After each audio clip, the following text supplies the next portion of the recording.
SCP college youth president ಮಾಡ ಅಲ್ಲಿ ಕೂರಿಸಿದ್ರು. ನಿನ್ ಥಿಂಕಿಂಗ್ ಇನ್ನು ಗಾಂಧಿ ಜಯಂತಿ ಬೂಂದಿ ರೇಂಜ್ಗೆ ಇದೆ.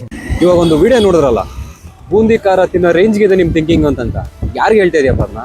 ಯಾರಿಗೆ ಹೇಳಕ್ಕಾಗತ್ತೆ? ಅದು ಮಾಸ್ಟರ್ ಪೀಸ್ ಡೈಲಾಗ್. ಆ ಒಂದು ಸಿಚುವೇಶನ್ ಅಲ್ಲಿ, ಆ ಒಂದು ಸೀನ್ ಅಲ್ಲಿ ಆ ಒಂದು ಡೈಲಾಗ್ ನ ಚಿಕ್ಕಣ್ಣಿಗೆ ಹೇಳೋ ತರ ಬರುತ್ತೆ. ಅದಕ್ಕೆ ಆ ಡೈಲಾಗ್ ಹೇಳಿದಿರ, ಡೈಲಾಗ್ ಹೇಳೈತೆ. ಅದನ್ನೇ ಹಾಕೊಂಡು ನೀವು ಆಡಿಯನ್ಸ್ಗೆ ಹೇಳ್ತಾ ಇದೀಯ ಅಂತಂದ್ರೆ ಹೆಂಗೆ? ಯಾವ ಬೇಸಿಸ್ ಮೇಲೆ ಆಡಿಯನ್ಸ್ ಕೇಳ್ತಾ ಇದೀರಪ್ಪ? ನಾವು ಬೂಂದಿ ಖಾರ ಅಂತ ಹೇಳಿದ್ರಲ್ಲ ಒಬ್ರು. ಈಗ ಯಾರು ಸ್ವತಂತ್ರ ದಿನಾಚರಣೆಯಾಗಲಿ ಯಾವುದೇ ಫಂಕ್ಷನ್ ಬೂಂದಿ ಖಾರ ಕೊಡಲ್ಲ. ಟಿಫನ್ ಕೊಡ್ತಾರೆ, ತಿಂಡಿ ಕೊಡ್ತಾರೆ, ಬುಕ್ಸ್ ಕೊಡ್ತಾರೆ, ಪೆನ್ ಕೊಡ್ತಾರೆ, ಬಟ್ಟೆಗಳು ಕೊಡ್ತಾರೆ. ಯಾರು ಬೂಂದಿ ಖಾರ ತಿನ್ನಿ ಅಂತ ಯಾರು ಕೊಡಲ್ಲ. ಅದು ಕಾಲ ಹೋಯ್ತದು, ಮುಗಿತದ ಕಾಲ. ಇನ್ನು ಬೂಂದಿ ಖಾರ ಅಂತ ಕಂಪೇರ್ ಮಾಡ್ತೀಯಲ್ಲ ಗುರು ಆಡಿಯನ್ಸ್ಗೆ. ಆಡಿಯನ್ಸ್ ಇಲ್ಲದೆ ನೀನು ಫ್ಯಾನ್ಸ್ ಅಲ್ಲಿ ಗೆಲ್ಸ್ಕೊಡಕ್ಕಾಯ್ತದ?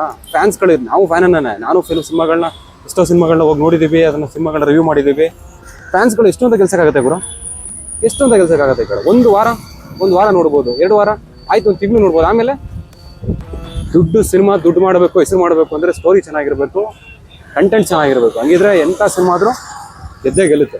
ಅದು ಬಿಟ್ಟು ಆಡಿಯನ್ಸ್ಗೆ ಹೇಳೋಂಥ ಹಕ್ಕು ನಿನ್ಗೇನಿಲ್ಲ ಬಿಡು. ನಾನು ರಿವ್ಯೂವರೇ. ನಾನು ಯೂಟ್ಯೂಬಲ್ಲಿ ಎಷ್ಟೋ ಫಿಲಮ್ಗಳ ರಿವ್ಯೂ ಮಾಡಿದ್ದೀನಿ. KGF ರಿವ್ಯೂ ಮಾಡಿದ್ದೀನಿ, ಕಾಂತಾರ ರಿವ್ಯೂ ಮಾಡಿದ್ದೀನಿ.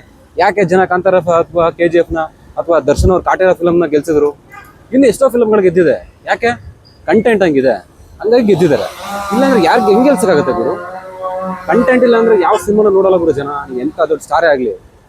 ಈಗ ಯಶ್ ಅವ್ರ ಫಿಲಮ್ ನೋಡಿದ್ದಾರೆ ಟಾಕ್ಸಿಕ್ನ ಅಂತಂದ್ರೆ ಅವ್ರ ಆಕ್ಟಿಂಗ್ ಅಲ್ಲಿ ಟಾಪ್ ನಾಚ್, ಸಖತ್ತಾಗಿದೆ.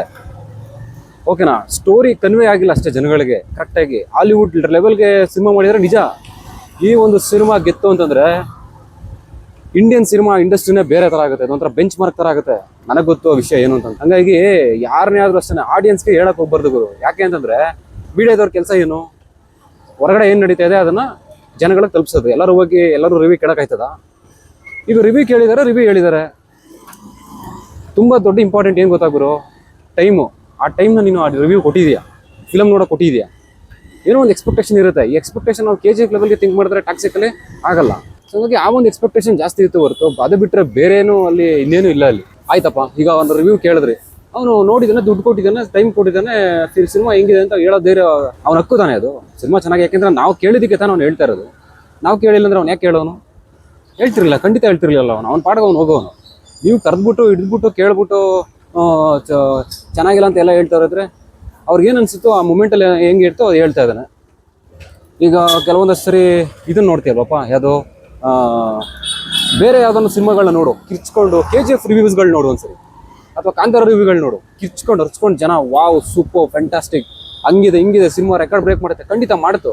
ಏನಕ್ಕೆ? ಸಿನಿಮಾ ಕಂಟೆಂಟ್ ಹಂಗಿದೆ. ಎಲ್ಲ ಜನಗಳಿಗೂ, ಎಲ್ಲ ಥರದ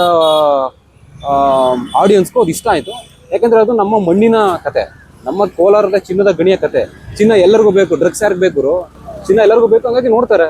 ಅದರ ಸಿನಿಮಾ ಕಂಟೆಂಟ್ ಹಂಗಿತ್ತು, ಡೈಲಾಗ್ಸ್ ಹಂಗಿತ್ತು, BGM ಹಂಗಿತ್ತು, ಸ್ಟೋರಿ ಹೇಳಿರೋ ರೀತಿ ಹಂಗಿತ್ತು. ಒಂದೊಂದು ಎಲಿವೇಶನ್, ಒಂದೊಂದು ಸಿನಿಮಾ, ಒಂದೊಂದು ಫಿಲಮ್ ಥರ ಇತ್ತು. ಜನ ನೋಡಿದ್ರು, ಗೆಲ್ಸಿದ್ರು. ಕಾಂತಾರ 1ಗೂ ಕಾಂತಾರ 2ಗೂ ಎಷ್ಟು ಡಿಫ್ರೆನ್ಸ್ ಇದೆ?